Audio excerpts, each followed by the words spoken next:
정부가 발표한 4차 부동산 대책 보셨습니까? 거기에 숨어 있는 조항 하나가 우리 시니어분들 노후 직격탄으로 날아옵니다. 강남 부자들 잡으려고 만든 규정이 지방에서 작은 빌라 두세 채 가지고 계신 평범한 분들까지 덮칩니다. 전세금 올린 적도 없고 월세 한 푼 안 받고 계시는데 서류상으로 소득이 잡힙니다. 그 소득 때문에 피부양자 자격이 날아가고 지역 가입자로 떨어지는 순간 집값, 자동차, 보증금 전부 합쳐서 보험료가 책정됩니다. 가장 억울한 건 뭡니까? 실제로 돈 벌지도 않았는데 번 걸로 계산된다는 겁니다. 전세 보증금 받아놨다는 이유만으로 그 돈이 이자, 수익을 낸다고 가정에서 소득으로 잡아버립니다. 그게 간주임 대류입니다. 예전에는 이자율이 낮아서 문제 없었습니다. 그런데 이번에 이자율이 확 올라갑니다. 4.6%입니다. 은행 예금 금리보다 높습니다. 실제로는 그만큼 못 벌어도 서류상으론 그렇게 잡힙니다. 더 무서운 건 뭡니까? 이게 국민연금이랑 기초연금이랑 다 합쳐진다는 겁니다. 간주임대료만 따로 계산하는 게 아닙니다. 모든 소득 합쳐서 2천만 원 넘으면 그 순간 자녀 건강보험에서 빠집니다. 지금 이 영상 보고 계시는 분들 중에 전세 보증금 합계 3억 넘으시는 분들 많으실 겁니다. 집이 3채 이상이신 분들도 계실 겁니다. 그분들은 지금 당장 확인하셔야 합니다. 2026년부터 계산 방식이 바뀌기 때문입니다. 이 영상 끝까지 안 보시면 어떻게 됩니까? 고지서 받고 나서야 알게 됩니다. 그때는 이미 늦습니다. 지금 움직이면 피할 수 있는 방법이 있는데 모르고 넘어가시면 1년에 수백만 원씩 생돈으로 나갑니다. 오늘 이 영상에서 정확히 뭘 알려드리냐? 내가 해당되는지 기준부터 시작해서 실제 계산 방식, 그리고 구체적인 대응 전략까지 전부 말씀드립니다. 중간에 끊으시면 가장 중요한 대처법을 못 보십니다. 끝까지 보시는 게 여러분 지갑을 지키는 길입니다. 도움되셨으면 구독 버튼 꼭 눌러주십시오. 은빛 나침판은 이런 중요한 제도 변화 가장 먼저 알려드립니다. 알림 설정까지 해두시면 놓치지 않으십니다. 본인이 주택을 몇 채 가지고 계신지 정확히 아십니까? 2채라고 생각하고 계신 분들 중에 실제로는 3채 이상인 경우가 굉장히 많습니다.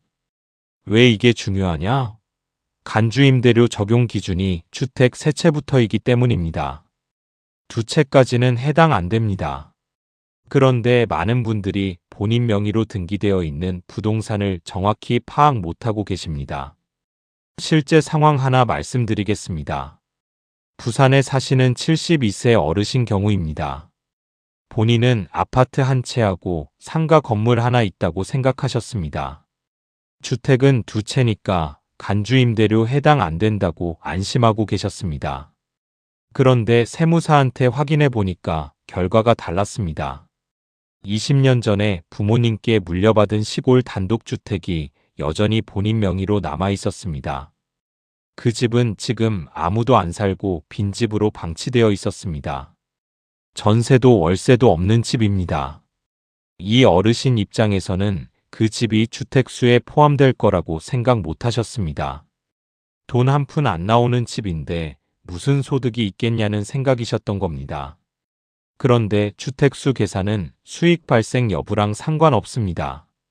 등기부등본에 본인 이름이 올라가 있으면 주택수에 포함됩니다. 결국 이 어르신은 주택 3채를 보유한 것으로 분류됩니다. 부산 아파트 전세 보증금 2억, 다른 빌라, 전세 보증금 1억 8천만 원 합쳐서 3억 8천만 원입니다. 3채 이상이면서 보증금 합계 3억 넘으니까 간주임대료 적용 대상이 됩니다. 더 놀라운 건 뭡니까? 상가 건물도 경우에 따라 주택수에 포함될 수 있다는 겁니다. 국세청 기준으로 보면 주거용으로 사용 가능한 구조면 주택으로 분류됩니다. 1층이 상가고 2층이 주거 공간이면 주택수에 들어갑니다. 오피스텔도 마찬가지입니다. 많은 분들이 오피스텔은 업무용이니까 주택 아니라고 생각하십니다. 틀렸습니다. 전용 면적 85제곱미터 이하 오피스텔 중에서 주거용으로 등록되어 있으면 주택수에 포함됩니다. 여기서 한 가지 더 체크하셔야 할 게 있습니다. 배우자 명의 주택입니다.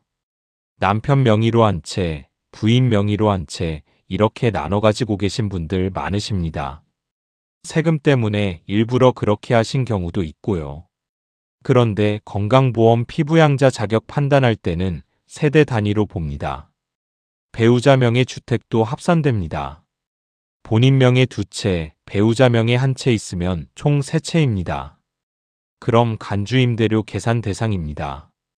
자녀 명의로 증여한 주택은 어떻게 됩니까? 증여 시점에 따라 다릅니다. 증여 등기를 완료하고 실제로 소유권이 넘어갔으면 본인 주택수에서 빠집니다. 그런데 증여는 했는데 등기를 아직 안 넘겼으면 여전히 본인 명의입니다. 주택수에 포함됩니다. 여기서 많은 분들이 착각하시는 게 하나 더 있습니다. 재개발이나 재건축 들어간 주택입니다. 이미 철거됐고 사람도 안 살고 있으니까 주택 아니라고 생각하십니다. 아닙니다. 조합원 입주권을 가지고 계시면 주택으로 봅니다. 지금 당장 뭘 하셔야 합니까? 등기부등본 전부 떼어 보십시오. 본인 명의로 되어 있는 부동산 정확히 몇 개인지 확인하셔야 합니다. 인터넷 등기소 들어가시면 본인 명의 부동산 전체 조회 가능합니다. 배우자 명의 부동산도 같이 확인하십시오. 따로따로 보지 마시고 합쳐서 세어보셔야 합니다. 오피스텔이나 상가가 있으시면 그것도 주택으로 분류되는지 확인 필요합니다. 만약에 주택이 딱 3채라면 어떻게 하면 됩니까? 한 채를 처분하거나 자녀한테 증여하는 방법이 있습니다. 3채가 2채가 되는 순간 간주임대료 계산 대상에서 완전히 벗어납니다. 처분이나 증여가 어려우시면 소형주택 특례를 확인해 보십시오. 전용 면적 40제곱미터 이하이면서 공시가격 2억 원 이하인 주택은 2027년까지 주택수에서 제외될 수 있습니다. 본인이 가지고 계신 시골집이나 작은 빌라가 이 기준에 해당하는지 보십시오. 여기까지가 주택수 계산 방식입니다. 이게 명확하게 정리되어야 다음 단계로 넘어갈 수 있습니다. 주택이 몇 채인지 확정되면 이제 전세 보증금을 확인해야 합니다. 보증금 기준이 얼마냐? 3억입니다. 그런데 이 3억이라는 숫자에도 함정이 숨어 있습니다. 생각보다 훨씬 낮은 금액부터 걸립니다. 보증금 3억이라는 기준 들으시면 어떤 생각 드십니까? 아, 그럼 나는 괜찮겠네. 우리 집 전세금이 그렇게 많지 않은데. 이렇게 안심하시는 분들 계실 겁니다. 그런데 실제로 계산해 보시면 생각보다 훨씬 빨리 3억이 넘습니다. 서울 외곽이나 경기도 빌라 전세금이 얼마입니까? 2억은 기본입니다. 조금만 괜찮은 아파트는 3억 훌쩍 넘어갑니다. 지방광역시도 마찬가지입니다. 대구나 광주 아파트 전세금 2억 5천 이런 데가 수두룩합니다. 집이 2채만 있어도 보증금 합계가 3억 넘어가는 경우가 많다는 겁니다. 그런데 더 중요한 건 3억을 넘었을 때 실제로 어떻게 계산되느냐입니다. 여기에 착각하시는 분들이 굉장히 많습니다. 보증금 합계가 3억 5천만 원이라고 가정해 보겠습니다. 그럼 3억 5천만 원 전체에 대해서 이자율을 곱하는 게 아닙니다. 3억까지는 빼줍니다. 그럼 5천만 원 남습니다. 이 5천만 원에 대해서만 계산합니다.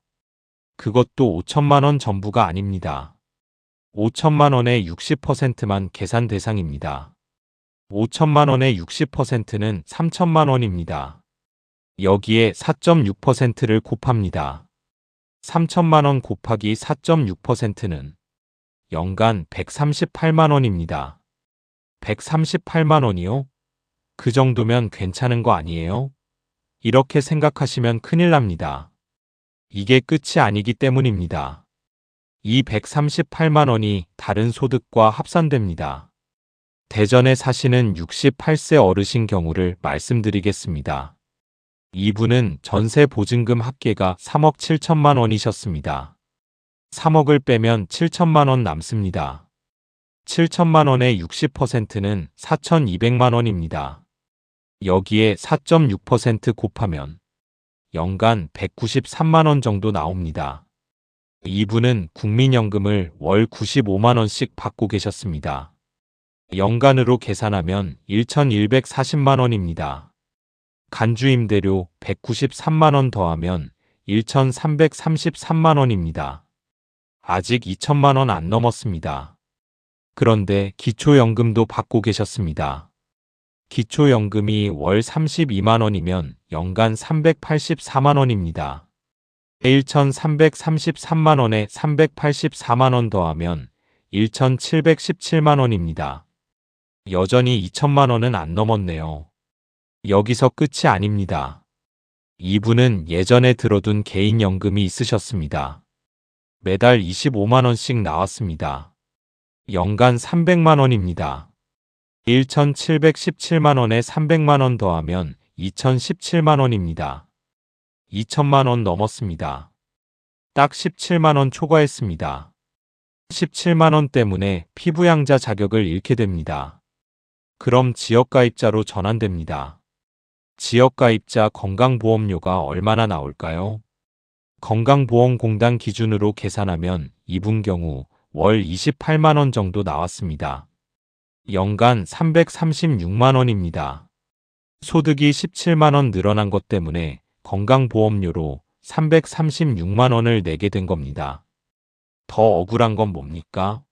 실제로 손에 쥔 돈은 하나도 안 늘었다는 겁니다. 전세 보증금은 세입자한테 돌려줘야 할 돈입니다. 내가 쓸 수 있는 돈이 아닙니다. 그 돈을 은행에 넣어서 이자를 받았습니까? 안 받았습니다. 자녀 전세금 보태주느라 이미 나간 돈입니다.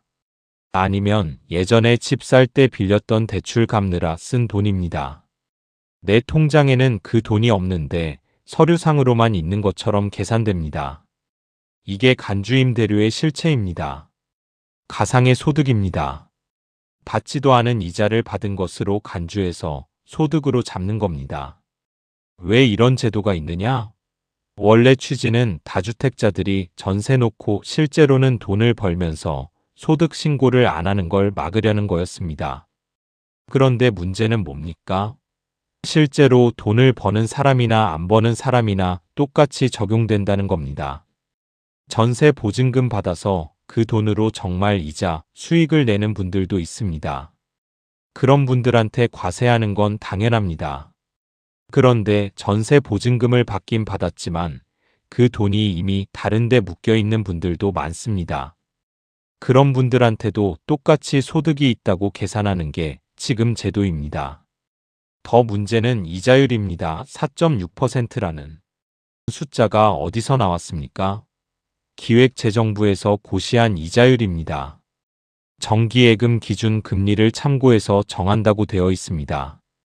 그런데 실제 시중은행 정기예금 금리가 지금 4.6%나 됩니까? 1년 만기 정기예금 금리 확인해 보십시오. 3% 중반에서 후반입니다. 4% 넘는 상품 찾기도 어렵습니다. 그런데 간주임대료 계산할 때는 4.6%를 적용합니다. 실제로는 그만큼 못 벌어도 서류상으로는 그렇게 잡힙니다. 2025년까지는 이자율이 더 낮았습니다. 2% 되었습니다. 그때는 전세금이 5억이어도 간주임대료가 얼마 안 나왔습니다. 피부양자 자격 유지하는 데 문제 없었습니다. 그런데 2026년부터 이자율이 확 오릅니다. 똑같은 전세금인데 간주임대료가 2배 넘게 늘어나는 겁니다. 그럼 다른 소득이랑 합쳤을 때 2천만 원 넘을 가능성이 훨씬 높아집니다. 지금 계산해 보십시오. 본인 전세 보증금 합계가 얼마인지 확인하세요. 3억 넘으면 3억 빼고 나머지의 60% 구하세요. 거기에 4.6% 곱하세요. 나온 숫자가 간주임대료입니다. 그 간주임대료에 국민연금, 기초연금, 개인연금, 금융소득 전부 더해보세요. 2천만 원 넘으면 위험합니다. 2천만 원 아슬아슬하게 안 넘어도 안심하면 안 됩니다. 내년에 연금 조금만 올라도 바로 넘어갑니다. 그럼 어떻게 해야 하느냐? 방법이 있습니다. 보증금을 줄이는 겁니다. 재계약 시점을 노려야 합니다. 첫 번째로 확인하셔야 할 게 재계약 시기입니다. 본인이 전세 준 집들의 계약 만료일이 언제입니까? 2025년 하반기나 2026년 초에 만료되는 계약이 있으면 지금 바로 준비하셔야 합니다. 재계약 시점이 가장 좋은 타이밍입니다. 세입자 입장에서도 계약 갱신 시기니까 조건 변경을 받아들이기 쉽습니다. 갑자기 계약 중간에 보증금 줄이자고 하면 세입자가 이상하게 생각합니다. 그런데 재계약 시기에 조정하면 자연스럽습니다. 어떻게 조정하느냐? 보증금을 낮추고 월세를 받는 반전세로 전환하는 겁니다. 예를 들어 지금 전세 보증금이 2억 5천만 원이라면 2억으로 낮춥니다. 5천만 원 줄어든 만큼 월세를 받는 겁니다. 5천만 원에 대한 월세가 얼마면 적당할까요? 연 4%로 계산하면 월 16만 원 정도입니다. 세입자한테 보증금 5천만 원 깎아주는 대신 월세 15만 원만 받겠다고 제안하는 겁니다. 세입자 입장에서도 나쁘지 않은 조건입니다. 여러 채를 합쳐서 보증금 합계가 3억 넘으면 안 됩니다. 각 집마다 보증금을 얼마씩 받을지 계산해 보십시오. 한 집은 2억, 다른 집은 1억 이런 식으로 배분해서 총합이 2억 9천만 원 정도 되게 맞추는 겁니다. 3억을 딱 맞추면 안 됩니까? 위험합니다. 3억 딱 맞추면 나중에 보증금 조금만 올려도 바로 넘어갑니다. 여유를 두는 게 안전합니다. 2억 7천만 원이나 2억 8천만 원 정도로 맞추십시오. 그런데 재계약 시기가 2026년 한참 지나서인 분들은 어떻게 합니까? 세입자한테 협의를 요청하는 방법이 있습니다. 계약서를 중도에 변경하는 겁니다. 법적으로 가능합니다. 쌍방 합의만 있으면 됩니다. 세입자한테 솔직하게 말씀하십시오. 건강보험료 문제 때문에 보증금을 좀 낮춰야 한다고요. 대신 월세는 시중금리보다 낮게 받겠다고 제안하는 겁니다. 세입자 입장에서 손해 아닌 조건이면 응해줄 가능성 있습니다. 만약 세입자가 거부하면 어떻게 합니까? 다른 방법을 찾아야 합니다. 주택수를 줄이는 전략으로 가는 겁니다. 세 채 중에서 한 채를 처분하거나 증여하는 방법입니다. 어떤 집을 먼저 정리해야 할까요? 공시가격이 낮은 집부터 보십시오. 시골에 있는 빈집이나 공시가격 5천만 원 이하 작은 주택이 있으면 그것부터 자녀한테 증여하는 게 유리합니다. 부모가 자녀한테 증여할 때 5천만 원까지는 10년 동안 공제됩니다. 공시가격 4천만 원짜리 주택을 증여하면 증여세가 0원입니다. 등기 비용만 들 뿐입니다. 법무사 수수료하고 취득세 합쳐서 100만 원 안쪽입니다. 100만 원 들여서 주택수 하나 줄이면 간주임대료 계산 대상에서 완전히 벗어납니다. 연간 수백만 원 건강보험료 아끼는 거랑 비교하면 훨씬 이득입니다. 공시가격이 1억인 주택은 어떻습니까? 5천만 원 공제하고 남은 5천만 원에 대해 증여세가 나옵니다. 증여세율이 10%니까 500만 원입니다. 500만 원 증여세 내고 주택수 줄여서 건강보험료 수백만 원 아끼는 게 맞는 계산입니다. 여기서 한 가지 더 체크할 게 있습니다. 소형주택 특례입니다. 국토교통부 고시에 따르면 전용 면적 40제곱미터 이하이면서 공시가격 2억 원 이하인 주택은 2027년까지 주택수 계산에서 제외될 수 있습니다. 본인이 가진 주택 중에 이 기준에 해당하는 게 있는지 확인해 보십시오. 등기부등본 보시면 전용 면적 나와 있습니다. 40제곱미터는 약 12평입니다. 원룸이나 작은 빌라가 이 정도 크기입니다. 공시가격은 어떻게 확인합니까? 국토교통부 부동산 공시가격 알림이 사이트에 들어가시면 주소 입력해서 바로 조회됩니다. 2024년 공시가격 기준으로 2억 이하면 해당됩니다. 만약 본인이 가진 주택 중 하나가 이 기준 충족하면 주택수에서 빠질 수 있습니다. 세 채 중 한 채가 소형주택이면 실제로는 두 채로 계산됩니다. 그럼 간주임대료 적용 대상 아닙니다.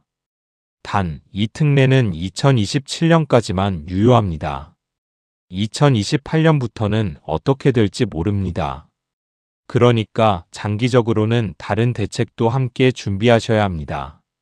지금까지 말씀드린 방법들을 정리하겠습니다.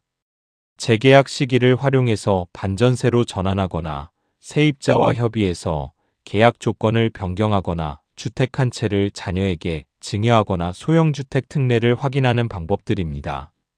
어떤 방법이 본인한테 가장 맞는지는 개별 상황마다 다릅니다. 전세 계약 만료일이 얼마 안 남았으면 재계약 전략이 급선무입니다. 계약 만료가 한참 남았으면 증여 전략을 먼저 검토하는 게 나을 수 있습니다. 중요한 건 지금 당장 움직이셔야 한다는 겁니다. 2026년부터 새로운 이자율이 적용됩니다. 증여를 하더라도 등기까지 완료되어야 인정됩니다. 등기 처리에 시간 걸립니다. 혼자서 판단하기 어려우시면 세무사나 법무사한테 상담받으십시오. 본인 상황 설명하고 어떤 방법이 가장 유리한지 전문가 의견 들어보는 게 확실합니다. 상담료 몇십만 원 아까워서 나중에 수백만 원 손해보지 마십시오. 그리고 자녀분들한테도 이 상황을 설명하셔야 합니다. 부모 혼자 끙끙 앓지 마시고 가족이 함께 의논해서 최선의 방법 찾으십시오. 미리 알고 준비하는 게 모두에게 이득입니다. 오늘 말씀드린 내용 다시 한번 정리하겠습니다. 2026년부터 간주임대료, 이자율이 4.6%로 올라갑니다. 주택 3채 이상이면서 전세 보증금 합계 3억 넘으면 계산 대상입니다. 본인이 주택을 정확히 몇 채 가지고 있는지부터 확인하십시오. 배우자 명의 주택, 오피스텔, 상속받은 시골집까지 전부 세어야 합니다. 보증금 3억이라는 기준도 생각보다 낮습니다. 지방 빌라 두세 채만 있어도 쉽게 넘어갑니다. 간주임대료가 다른 소득과 합쳐져서 연간 2천만 원 넘으면 피부양자 자격이 사라집니다. 지역가입자로 전환되면 건강보험료가 한 달에 수십만 원씩 나옵니다. 대응 방법은 세 가지입니다. 재계약 시기에 반전세로 전환하거나 주택 한 채를 자녀한테 증여하거나 소형주택 특례를 활용하는 겁니다. 실제로 대응에 성공한 사례 하나 말씀드리겠습니다. 광주에 사시는 75세 어르신이 계셨습니다. 이분은 이 영상과 비슷한 정보를 미리 접하셨습니다. 주택이 세 채였고 전세 보증금 합계가 3억 8천만 원이었습니다. 10월에 한 집 재계약 시기가 돌아왔습니다. 세입자한테 보증금을 2억에서 1억 5천만 원으로 낮추고 월세 20만 원 받는 걸로 조정했습니다. 다른 집은 보증금 2억 그대로 두고 나머지 한 집 보증금을 1억으로 낮췄습니다. 총 보증금 합계가 2억 6,500만 원이 됐습니다. 3억 밑으로 내려갔습니다. 간주임대료 계산 대상에서 완전히 벗어났습니다. 피부양자 자격을 그대로 유지하게 됐습니다. 연간 400만 원 넘게 건강보험료를 아낀 겁니다. 월세로 받는 돈까지 합치면 오히려 실제 수입은 더 늘었습니다. 이분이 작년 가을에 미리 움직였기 때문에 가능했습니다. 지금이라도 늦지 않았습니다. 당장 이번 달부터라도 실행하시면 올해 나머지 기간 보험료는 아낄 수 있습니다. 미리 아는 게 힘입니다. 지금이라도 준비하는 사람만이 자기 재산을 지킬 수 있습니다. 여러분, 오늘 이 영상 끝까지 보신 분들은 이미 준비 시작하신 겁니다. 주변에 전세 놓고 계신 친구분들, 이웃분들 계시면 이 영상 꼭 공유해 주십시오.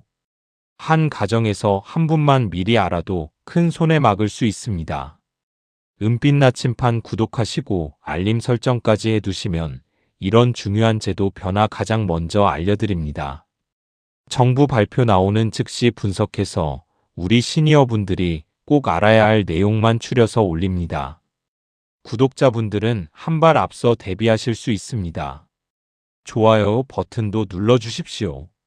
좋아요 많이 받을수록 더 많은 시니어분들한테 이 영상이 노출됩니다.